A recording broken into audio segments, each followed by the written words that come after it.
나누겠습니다. 신명기 6장 말씀입니다. 신명기 6장 4절에서 9절까지 말씀입니다. 구약 270페이지에 있습니다.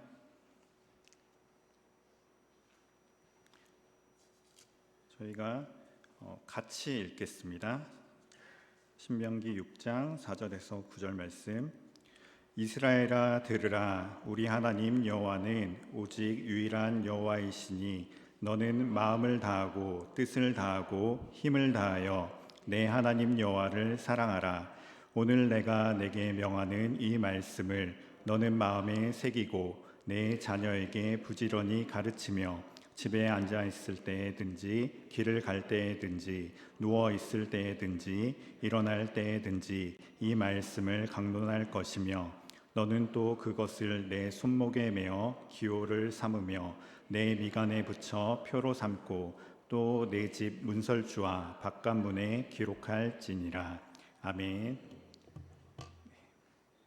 네, 화면을 바꿔주시기 바랍니다. 네. 오늘 설교는 조금 무거운 주제로 시작을 하려고 합니다. 자살률 1위, 이제는 익숙해져 버린 불명예입니다. 누구보다 열심히 공부하고 누구보다 열심히 일한다는 대한민국 국민은 이상하게도 불행합니다. 각종 행복지수 조사에서는 OECD 국가 중 최하위를 기록하고 이혼율, 노인 빈곤율 등 불행을 나타내는 지표는 항상 맨 위쪽에서 거론됩니다. 그 중에서도 가장 뼈아픈 지수는 바로 자살률 1위입니다. 우리나라는 지난 2022년도에도 자살률 1위라는 국가적 오명을 벗지 못했습니다. 2021년 기준 인구 10만 명당 26명으로 한 해 동안 총 1만 3,352명이 스스로 생을 마감했습니다. 이를 하루 평균으로 환산하면 37명 꼴입니다. 연령별로는 60대 이상의 노인 자살률이 평균보다 훨씬 높아 고령층에 대한 각별한 관심이 필요합니다.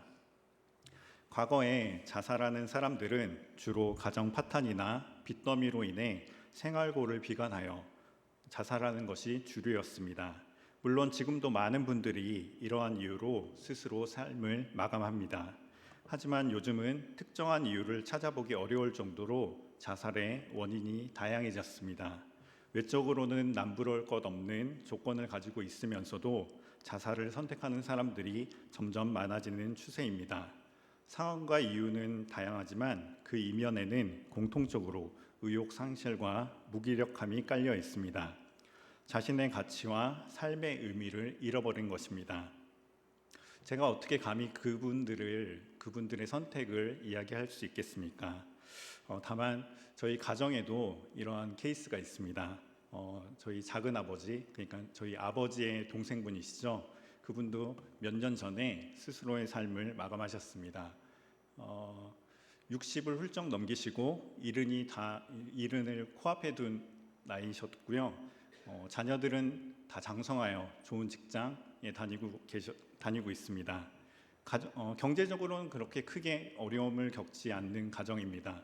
하지만 은퇴하시고 줄곧 우울증에 시달렸다고 하셨습니다.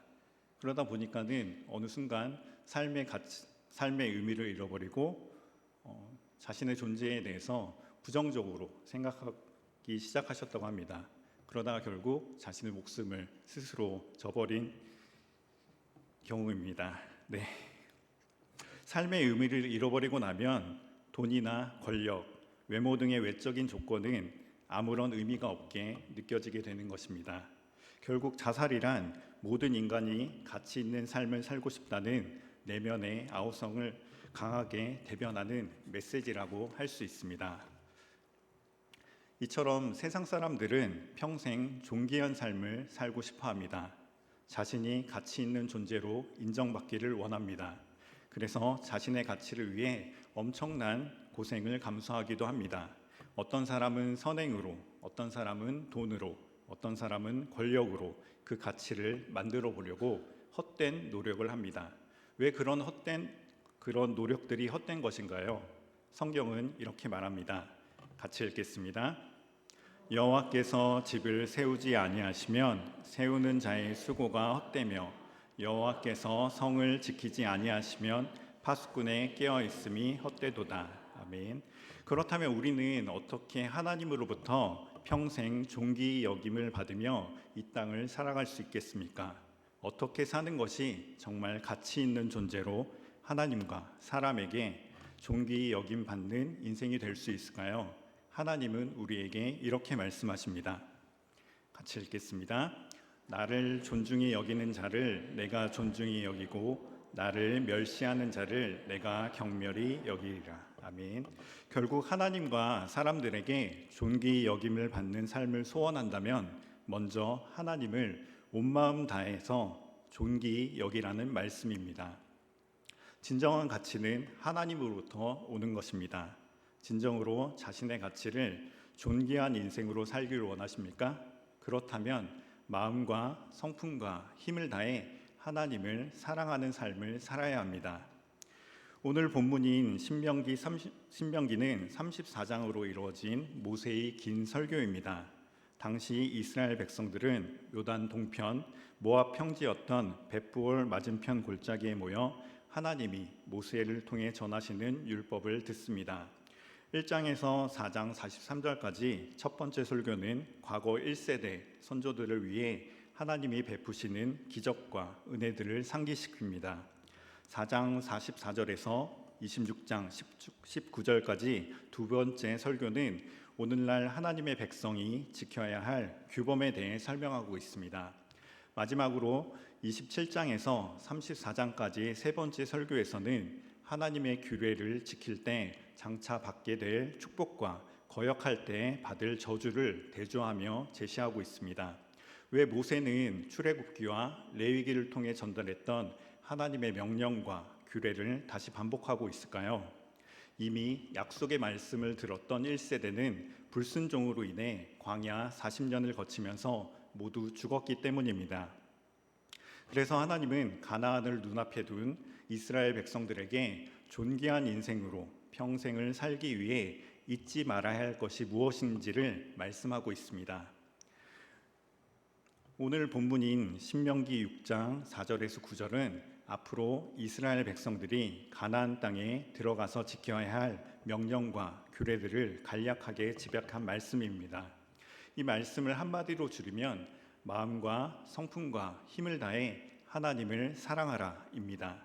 그리고 그리하면 내가 복을 받고 내 조상들의 하나님 여호와께서 내게 허락하심 같이 젖과 꿀이 흐르는 땅에서 내가 크게 번성하리라고 약속하십니다. 그렇다고 해서 이 말씀이 단순히 눈에 보이는 물질적인 풍요함만을 강조한 것이 아닙니다. 하나님이 우리에게 주시는 복은 총체적인 복입니다. 영혼이 잘되고 범사가 잘되는 인생, 하나님으로부터 존귀 여김을 받는 가치 있는 존재로서 이 땅에 살게 된다는 것입니다.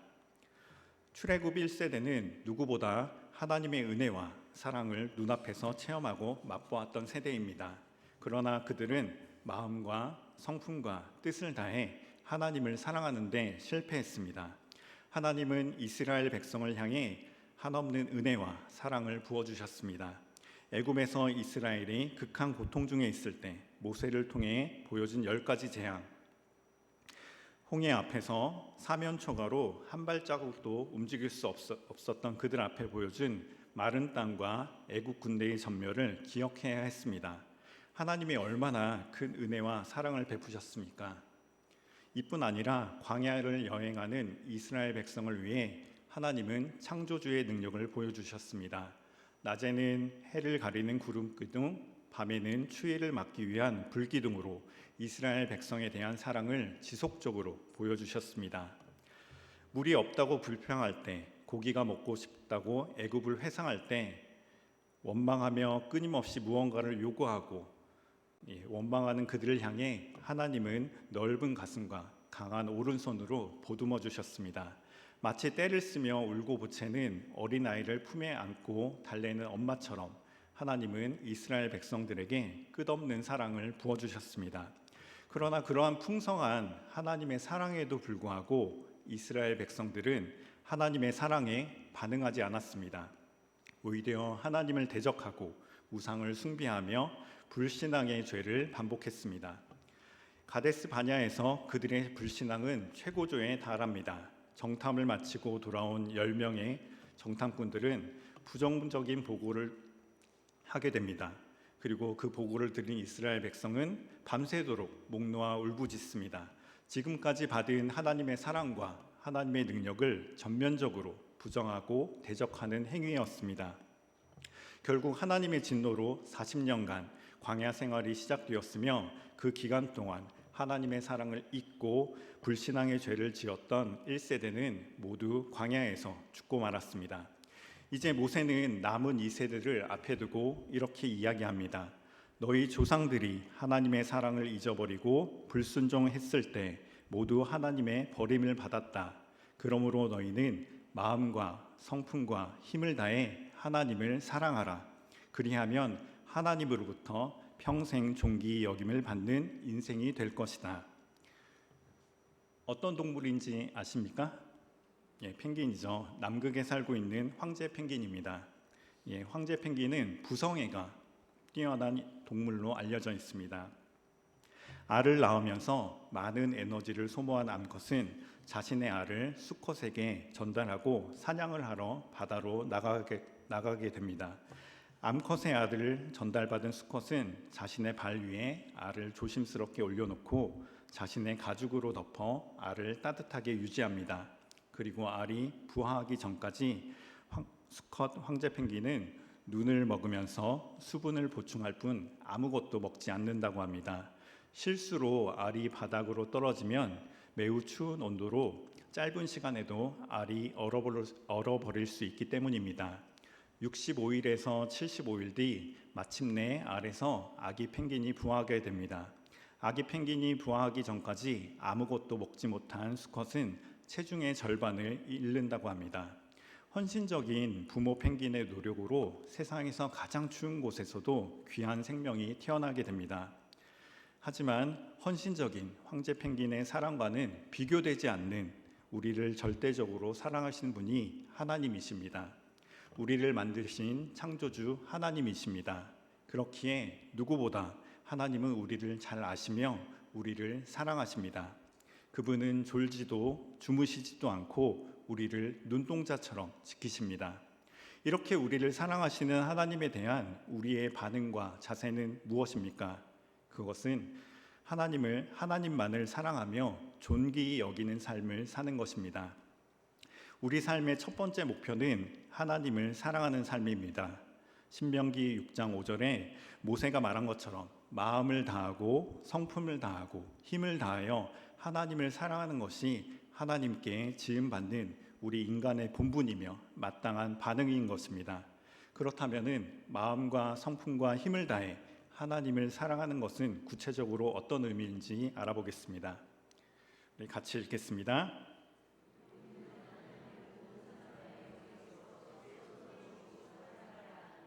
하나님을 사랑한다는 것은 그분을 우리 삶에서 가장 중요한 분으로 인정하는 것입니다. 그것은 언제나 어디서나 무엇을 하든지 하나님을 의식하며 사는 것입니다. 내 모든 결정에 하나님의 생각이 우선되고 내 모든 진로에 있어서 하나님의 인도하심이 우선되는 삶이 하나님을 사랑하는 삶의 모습입니다. 내 인생의 보좌에 내가 앉아서도 안 되며 다른 어떤 권력이나 명예, 물질이 차지해서도 안 됩니다. 저는 물질에 대한 욕심이 그렇게 많지는 않습니다. 그래서 아내가 참 답답해합니다. 저는 오히려 자존심이 굉장히 중요합니다. 제가 가진 재능이나 재주는 그렇게 뛰어난 것이 아니지만은 그것에 대한 자부심이 있습니다. 그런데 대명교회에서 이렇게 사역하다 보니 벌써 5년 차 파트 사역자로 있는데 그동안 우리가 코로나를 지났죠. 코로나를 지나고 하다 보니 아시겠지만 유아유치부가 예전에 비해서 많이 적은 인원이 모여서 예배드리게 됩니다. 많은 분들은 코로나가 지났기 때문이죠. 이제는 아이들이 없기 때문이죠 라고 이야기하십니다. 그러나 개인적으로는 자존심이 너무 상합니다. 예, 너무너무 상했습니다. 사역을 하면서 이런 경우는 처음이었기 때문입니다. 예, 그래서 너무 자존심이 상해서 어떻게 해야 되지? 어떻게 해야 되지? 어떠한 방법도 다 노력했던 것 같습니다. 행사도 많이 기획했고 전도도 매주 나가봤고 그런데도 아이들이 모이지 않습니다.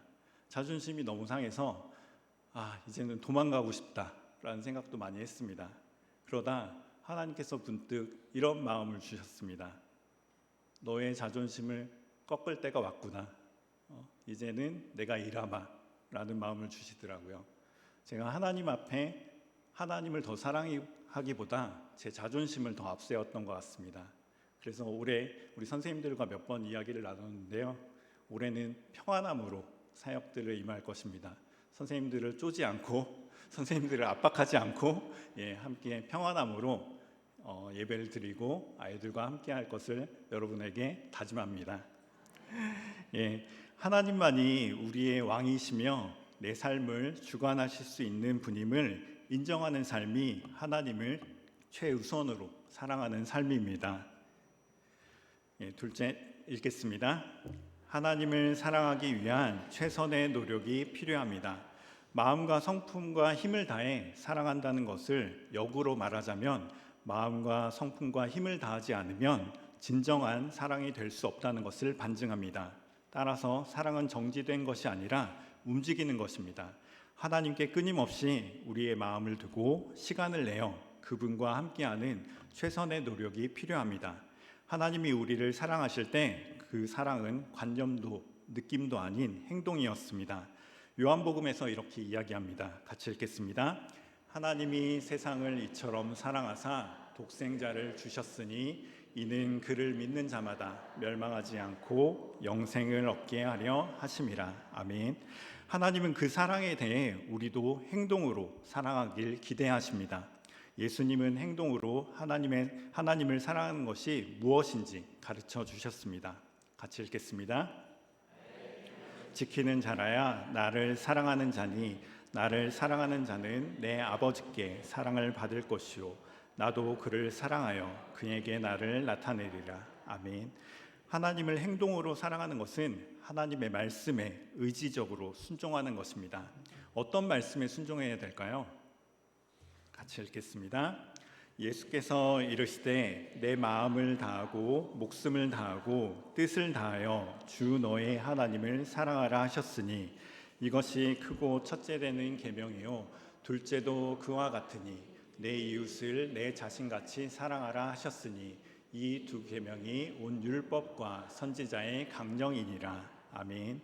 하나님을 사랑하고 이웃을 내 몸같이 사랑하라는 말씀 속에 하나님의 말씀에 근본이 다 들어있다라는 뜻입니다. 사실 삶 속에서 하나님을 사랑하고 이웃을 내 몸같이 사랑하는 것은 그렇게 간단한 것이 아닙니다. 성경에는 간단 명료하게 말씀하고 있지만은 인간의 생각이나 마음은 그런 것들을 쉽게 또한 간단히 깨달을 수 있는 차원이 아닙니다. 우리가 교회 다니고 당연히 하나님과 이웃을 사랑하고 있다고 생각하지만 우리의 삶을 구체적으로 확인한다면 그렇지 못한 것을 많이 느낍니다. 그러면 어떻게 해야 될까요? 올해 우리 교회의 표어가 무엇이죠? 네, 서로 사랑하는 교회입니다. 담임 목사님을 통해 전해진 말씀 속에서 발견하시고 실천하시길 권면해 드립니다. 올해 교회 생활을 통해 발견하시고 실천하시기를 또한 권면해 드립니다. 말씀을 마무리하겠습니다.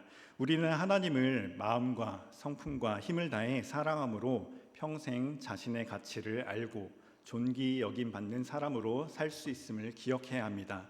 이것은 우리가 이 땅을 살아가야 할 이유이자 목적입니다. 바울은 하나님의 사랑으로 우리에게 이렇게 권합니다. 같이 읽겠습니다. 내가 하나님의 모든 자비하심으로 너희를 권하노니 너희 몸을 하나님이 기뻐하시는 거룩한 산 제물로 드리라. 이는 너희가 드릴 영적 예비니라. 아멘. 유진 피터슨 목사님은 메시지 성경에서 이 의미를 더욱 실감나게 설명해 줍니다. 여러분의 자고 먹고 일하는 것 같은 일상적인 삶을 들어 하나님 앞에 제물처럼 올려놓으십시오. 삶의 모든 영역에서 하나님이 기뻐 받으시는 예배를 드리는 저와 여러분 되길 소망합니다. 우리 좌우에 계신 분들에게 이렇게 인사하겠습니다. 하나님이 기뻐하시는 예배를 드립시다. 하나님을 사랑하는 예배자로 하나님께 존귀 여김을 받는 삶을 사는 저와 여러분 되시길 소망합니다. 이 시간 함께 기도하도록 하겠습니다. 하나님의 사랑을 깊이 깨닫고 하나님을 사랑하길 원합니다. 삶의 모든 영역에서